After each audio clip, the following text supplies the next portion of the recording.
Hello there, welcome to episode 7 of my tutorial series for Dwarf Fortress. In today's episode we will explore a little bit more of the city development phase. I want to introduce and establish my first guild in here. We're going to talk a little bit about what they do, what they're good for, the usual things. The other thing that I want to introduce today is a workshop we haven't worked with yet, and that's going to be the jeweler, because the jeweler is pretty kick-ass, and it's about time that we introduce the wonderful world of the jewels here. Another thing that might be happening for this episode, I say might be happening because I'm not sure if I'll find time for that during today's episode. I want to go into a new chapter of farming. Namely, I want to kickstart our cloth and paper production via pigtails. But just wanted to point that down so we have a couple of talking points. So first of all, let's expand that stockpile. I forgot that in the episodes in between. So we still have no new migration happening, which is kind of sad because that means we will have not much more workforce available. Let's make sure we make some more shell earrings. Those shells are piling up again. And that's always a good opportunity to build up your city a little bit. Whenever I cannot attract migrants, I keep checking how's the situation in our city.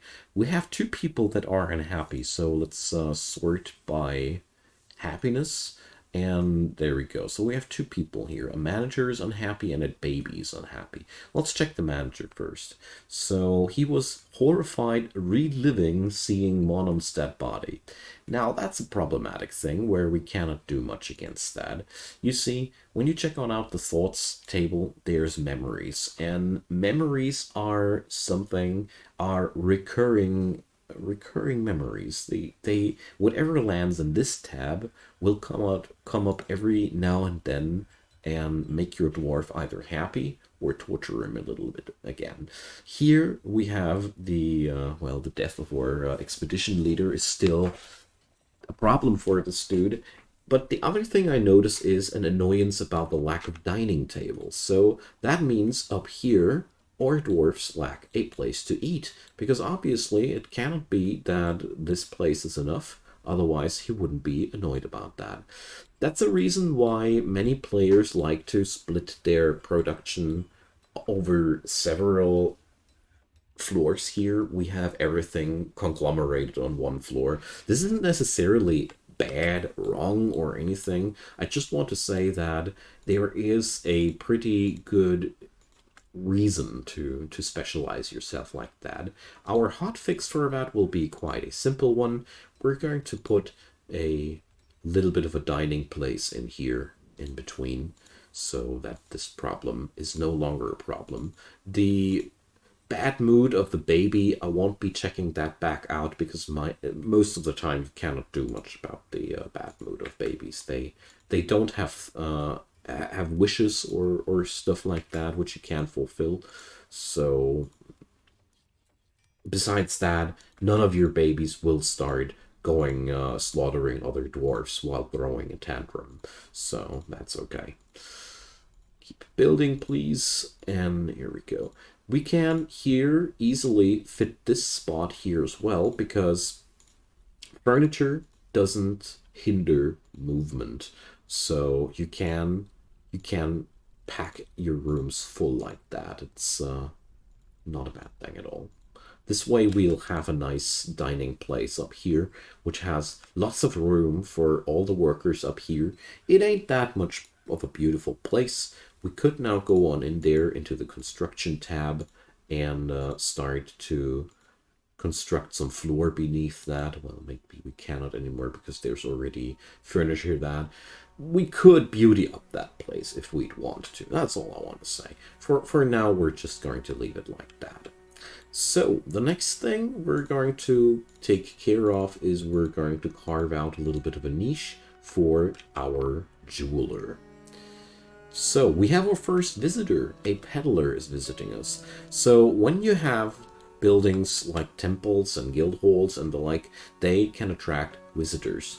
These visitors, for example, when they go for a temple, they want to pray there, and you find them in the Others tab, and there we go. Sometimes they are just a little bit broken, like this fella maybe, and they're not moving anymore. I think at some point this is still a buggy interaction. But if it all works as it should, the guests can just visit your place and socialize with your dwarfs a little bit, or they might be as well spies from another place ready to wreak havoc upon your place. That can be pretty much also happen. But jokes aside, the visitors are all in all more of a good thing. And if you ever don't want visitors in your place because you're a xenophobic player, you can go for every building like the guild halls and temples. And if you checkmark this one, if you turn that off by I think here, if you put that here, that then this location is only open for citizens. Here you can also set it up that long-term residents can visit as well, and this setting attracts all people all over the world, so they're going to check on out what the hell's happening here. So we're going to smooth out these areas, and it's time that we prepare our guild hall to be. So we got one person being really, really in a bad mood now. So that's the baby. So horrified reliving Monum Rupkadai. So that's why deaths in your city are always a bad thing. They spiral into problems all in all. All right. While our dudes are smoothing out this area, let's check on out the jeweler here. So the jeweler is doing two things. First of all, the jeweler does refine gemstones in a way that they become usable. So without the work of a jeweler, gemstones are actually not usable. They're all only showed as raw. Let's see. Do we have any here? Raw fish, rough gems here. So here we have rough gems, all manner of different ones. Gemstones have various values. So these are worth around 10, and let's see, here we have that.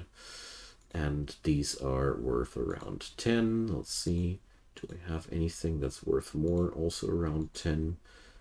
Yellow jaspers, maybe? Whatever. There are several tiers of value for the gemstones.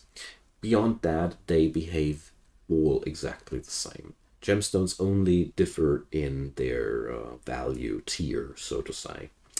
And the other thing your jeweler can do is take these gemstones and encrust them somewhere. They can also polish stones to make them encrustable, or use to make stones usable to put them into items as well. And they can also manufacture glass into something to decorate items with.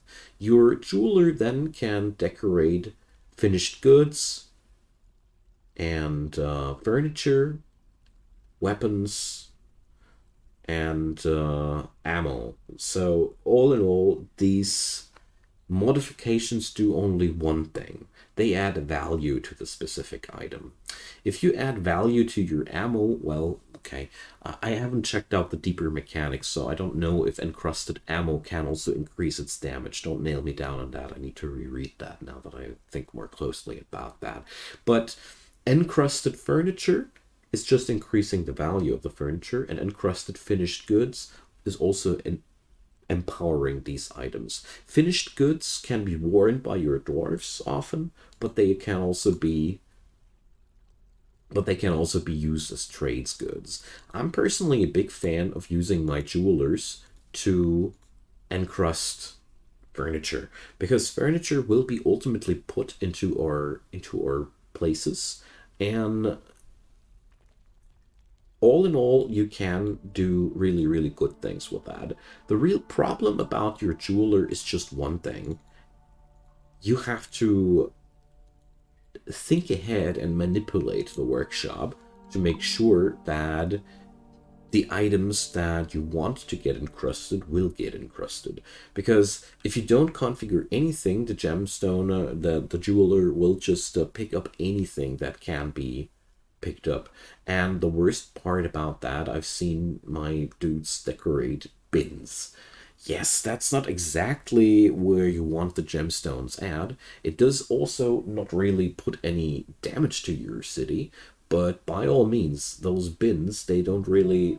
there's no good reason that they should be just the most important thing out there to be decorated. It's much more powerful if you put the decorations on the thrones or on the bookcases, even the doors. All these items are a really, really good way to increase the value of the rooms. And when you increase the value of your rooms, you always increase the happiness of your dwarfs. Of course, decorating finished items that get worn by your dwarfs is also positive, because at the end of the day, that also increases the value and the happiness of your dwarfs. So it's one way or another a feasible thing to do. So what we're going to do now is we're going to set up a stockpile zone now down here. That's going to be where we're storing all of our gems. You know that drill already. So we will take items from that stockpile, and now we head on over to our jeweler's workshop and tell him to only pick up items from this stockpile. So now we can do a little bit of a trick. So we could now set on up a stockpile zone up here, and let's say we go into the custom thing, and let's go into the furniture area, and we want to go for a certain type of furniture, and let's go for our, I'll say, thrones. Okay, so you might already guess where this is leading us. So we're now selecting that this stockpile zone shall be filled from this stockpile. And what'll happen now is that we have gemstones down here, and we have furniture up here. Now we just tell that workshop to only pick up its items from this stockpile as well. So let's see if that'll work. First work order we'll put up here is a quite simple one. We want those gemstones to be refined. So let's get on over to the jeweler's workshop, put the cut gems job on in there, and so nope, amount of rough gems is greater than 1. Then we go cutting those gems. The next important thing that I always love to do here is employ somebody as a gem cutter, because like with many things, it's just better if just a certain few dwarfs are doing these jobs. For example, here we're going to give that job to, well, not to this guy because he's already, or well, let's see, he's not my metal crafter. So take care in these situations that you don't put up too many people on overlapping jobs. Otherwise, you might get yourself a little bit into trouble. Okay, so now let's see how that will play out. Our work orders have been applied. Gem cutting will be checked daily. There we go. Now it went in. The next work order we're going to attach that only to this workshop. So I want to encrust furniture with cut gems. There we go. So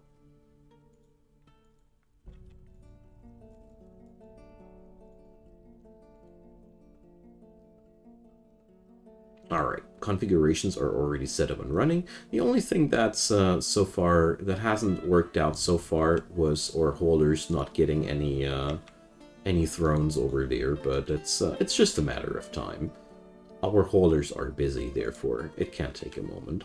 So as you see there, though, the gem cutting is going on, and Here, well, at the work order tab, you can, of course, go and specify in details what type of item should be engraved. You can also manipulate it via the work order. You can also put the work order on the tab like that. So you can say only go for amount of improvable thrones. So wait a sec. Here, improvable furniture, and we only put that onto throne. So here we go. And this way we now have a direct job that makes sure that all the gemstones get only applied to thrones. You can apply that as you see fit. Here, there are several ways of getting the same job done. You just have to consider what kind of decoration you want and how you want to get it done.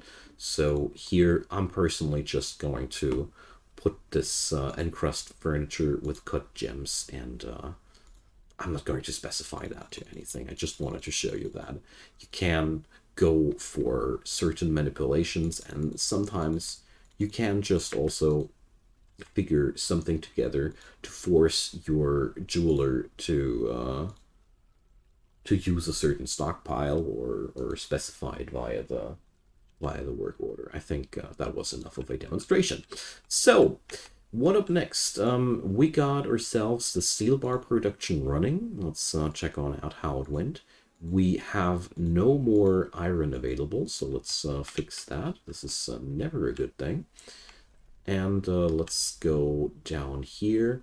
There's a lot of limonite, but I actually don't want to go in there. There's tetrahedrite. And now that we have a proper usage for our... there's hematite. Now that we have proper usage for those gemstones, they are absolutely interesting. And you can notice gemstones. They are... you get them highlighted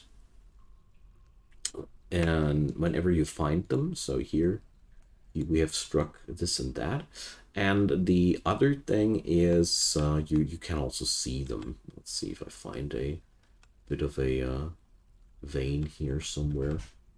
Sadly not, but I'm going to show you one when I notice one. Once you know how these look like, it's very easy. So our dwarven friend neighbors are back in town. So once a year you have that caravan hitting town at your place. You can use them to earn money by fulfilling their jobs, and there's several other ways to put trade there. They always come and talk a bit about their news. Then we can buy something from them. I'm going to order yet again some leather because I know that my industry about leather is not going too well. So they want to buy rings. So let's get over and delete the old task and make shell rings. Because, when I already know that these folks need that, we might as well. So we're going to move our broker on over there, and now you get to put your items over there. There's one really weird thing, and I hope that gets fixed at some point. Right now all our trade goods cannot be found in a category on their own, like finished goods. You either go for earrings and those, but my personal favorite go-to trick is I look for the bin which has the tag finished goods bin, and then you can check on out what's inside the bin. This one is full with items I still want to use. So let's see. There's a gem bin, bar block bins. Yeah, well, all right. This time, sometimes you find an entire bin filled with tradable goods and you can't just transport the entire bin there. That's faster. But this time we are not that lucky. We're just going to carry all the mussel shell earrings over there. And as you see there, it's going to get carried there. Our broker right now is sleeping, but that doesn't matter. The caravan is always long enough around, so you don't need to worry about that too much. So, with the help of the jeweler, we're now able to get ourselves some nice new items. So, we're going to trade this away real quick. We have a total of 350 of value here. So what I'm buying here is I buy all the wood from these fellas because I know that this is problematic. What I also like to buy whenever the traders are in town are instruments for my temples, because it might be that you're well able to produce them yourself. It's still true to say that you're saving yourself from the effort. So let's trade that like that. I don't want to ponder about this too much. I know this was a semi-optimal trade, but there was still the business of the guilds going on, and our dudes are now really already somewhere. So next job, we're going to carve that place, of course, and then we're going to set on up a meeting area and apply a guild. You don't need to rush the guilds like I do here. You can also wait until your people ask you to found a guild. They come and petition that sometimes. But in this scenario, I want to show you how it's done. So technically, you could also just open up another temple and it would be fine. So here you now get to select what kind of guild you want to establish. You can check on out what kind of workers you already got there.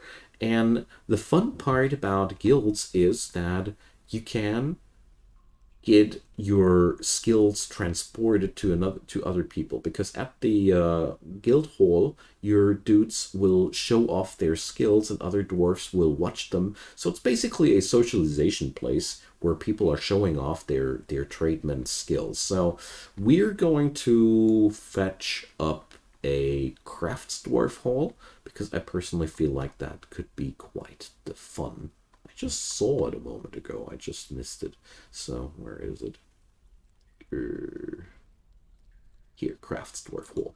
So we have that now, and as you see there, this behaves very similar. Now it's a meeting place. There's no real usage for that so far, except for one fun thing: the guild hall is already attracting people for the demonstrations. So basically, even if you have nothing achieved so far in there, the dwarfs will still go in there and show their stuff. And therefore, there's a lot of different furniture that you can put up here. It's mostly about value. The guild hall has no necessary furniture that I know of, at least not in the first stage. If ever a building or a zone does require a certain kind of furniture, you will always get it shown here. So for example, here, there's no chest in the temple. Let's change that. Once we have a chest in the temple, your dwarfs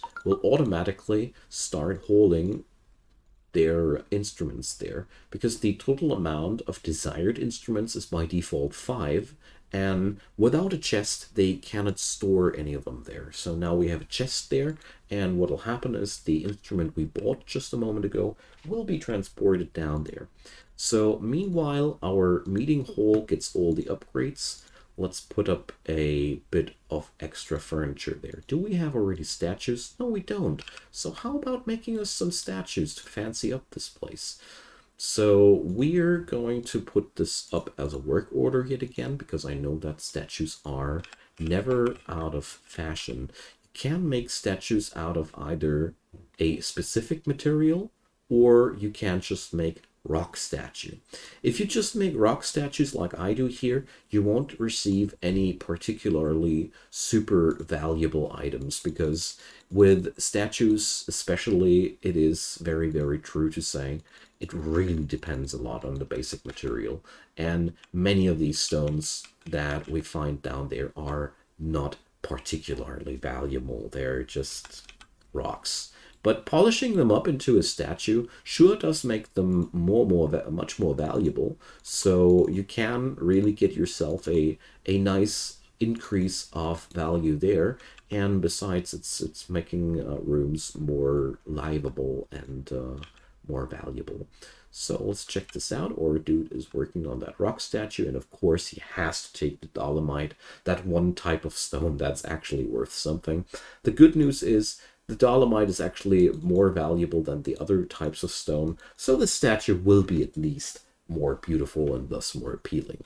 So statue goes on down there, and there's no problem whatsoever with that.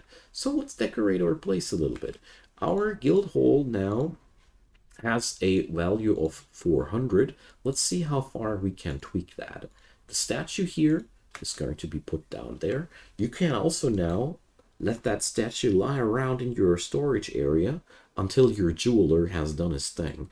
That's the fun part about the jewelers. They run around and they will continuously make your stuff more beautiful, because that's just the real cool part about the jewelers. The logic behind encrusting is a quite simple one. You can encrust every item only with a certain type of gem once. So every item can be encrusted once with pink tourmaline, but you cannot apply the pink tourmaline a second time to the same item. That won't work. But you can encrust another item with a pink tourmaline again, and so on and so forth. I think you already get the idea. So let's see if we have already a decorated chair here somewhere. So there we go. Let's put up one of those shale thrones in there. And let's see.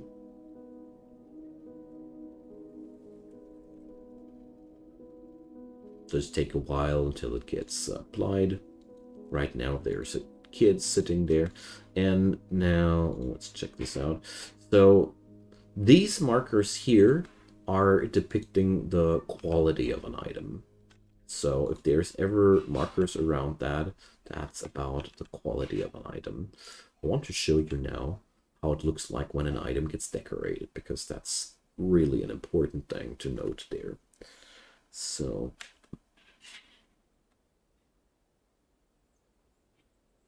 right now the encrusting job doesn't get done here. I'm not quite sure why he aborts that like that. Did I put the wrong amount of improvable items is greater than 1? Well, alright, we're going to change that then. We're going to change that to amount of cut gems is greater than 1. So let's see if that works better.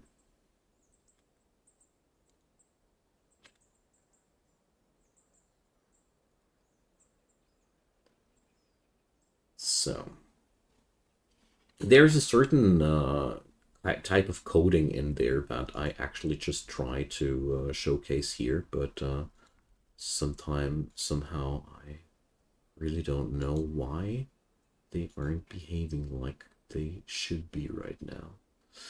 So let's put that task manually up there. There we go. So now he put up a willow bed and he's going to beautify that. You can, like I shown you there, now try to get certain jobs done first, or aim that at certain items. But since this is a beginner's tutorial series, I leave it by that.